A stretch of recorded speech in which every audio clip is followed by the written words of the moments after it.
जब मुसलमानों के खिलाफ भड़काना हो तो तुम लोग चिल्लाने लगते हो, हिंदुओं जात पात में मत बटो, सारे हिंदू एक हो जाओ, सारे हिंदू एक हैं। लेकिन जब लड़कियां इंसाफ मांगने के लिए सड़कों पर आती हैं तो तुम लोग बोलते हो ना, हिंदू नहीं ये तो जाट है। जय श्री राम भाई साहब, जय श्री राम। जय जय श्री राम मेरे हिंदू राष्ट्र के डंडूक। अबे तू यहाँ क्या कर रहा है? वहां जंतर मंतर पर क्यों नहीं जा रहा, जहां पहलवानों का धरना चल रहा है?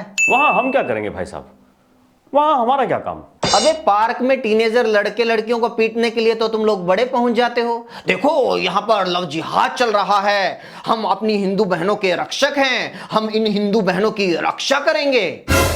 आज जंतर मंतर पर जो पहलवान बैठी हैं, क्या वो तुम्हारी बहनें नहीं हैं? क्या वो हिंदू नहीं हैं? कोई गरीब मुसलमान दुकानदार रेहड़ी वाला मिल जाए तो तुम लोग सारे के सारे शेर बन जाते हो, सारे सेना बनाकर उसको पीटने के लिए इकट्ठा हो जाते हो। लेकिन जब किसी बाहुबली के खिलाफ आवाज उठाने की बात आती है तो तुम लोग पैजामे में मूतने लगते हो।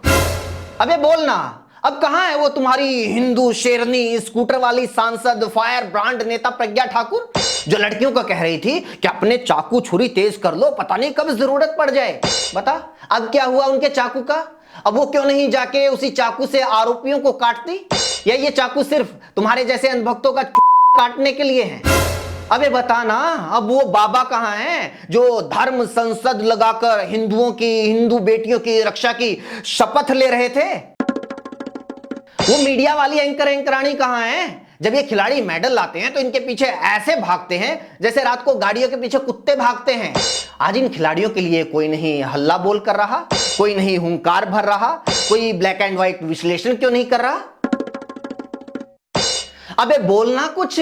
जब मुसलमानों के खिलाफ भड़काना हो तो तुम लोग चिल्लाने लगते हो, हिंदुओं जात पात में मत बटो, सारे हिंदू एक हो जाओ, सारे हिंदू एक हैं।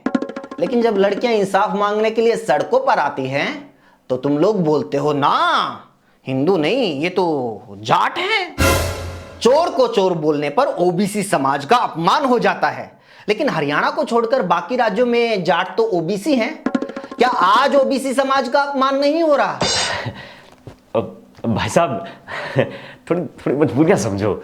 यूपी में राजपूत बड़ा वोट बैंक है और ब्रिजभूषण बड़ा राजपूत नेता है। हाँ, ललित मोदी, नीरव मोदी ओबीसी के बड़े नेता हैं, ब्रिजभूषण राजपूतों के बड़े नेता हैं। अबे कम से कम राजपूत समाज पर तो रहम कर लो। अगर वो राजपूतों के बड़े नेता हैं तो योगी आदित्यनाथ वैसे ही इतने साल से सिर पर उस्तरा मरवा कर घूम रहे हैं, राजनाथ सिंह वैसे इतने साल से कड़ी निंदा करते घूम रहे हैं। अगर ब्रिजभूषण ही वोट बैंक के मालिक हैं तो क्यों सारे देश से thank you Modi ji, thank you Modi ji करवाते रहते हो? थैंक यू ब्रिजभूषण जी करवाओ। अबे कभी उनके चुनावी नामांकन के हलफनामे उठा के पढ़ लो, पुराने रिकॉर्ड देख लो, देखो क्या क्या आरोप लगे हैं उनके ऊपर। इतना नहीं होता तो इंडियन एक्सप्रेस की ताजा खबर पढ़ लो, उसमें बताया गया है कि ब्रिजभूषण पर पहले भी यौन शोषण के आरोप लग चुके हैं। ना तब कोई जांच हुई, ना तब कोई कार्रवाई हुई, ना अब कोई जांच हो रही है, ना अब कोई कार्रवाई हो रही है। क्यों? Vote bank. वोट बैंक से तुम लोगों का क्या मतलब है? तुम लोग कहना क्या चाहते हो? क्या यही हिंदू राष्ट्र है? क्या हिंदू राष्ट्र में इंसाफ, जांच, एफआईआर आरोपियों का वोट बैंक देखकर, उनकी जातियां देखकर होगी? तो वो जातियां कहां जाएंगी? उनकी बहन बेटियों के साथ क्या होगा जिनकी संख्या कम है, जिनका वोट बैंक कम है? सोच लीजिएगा।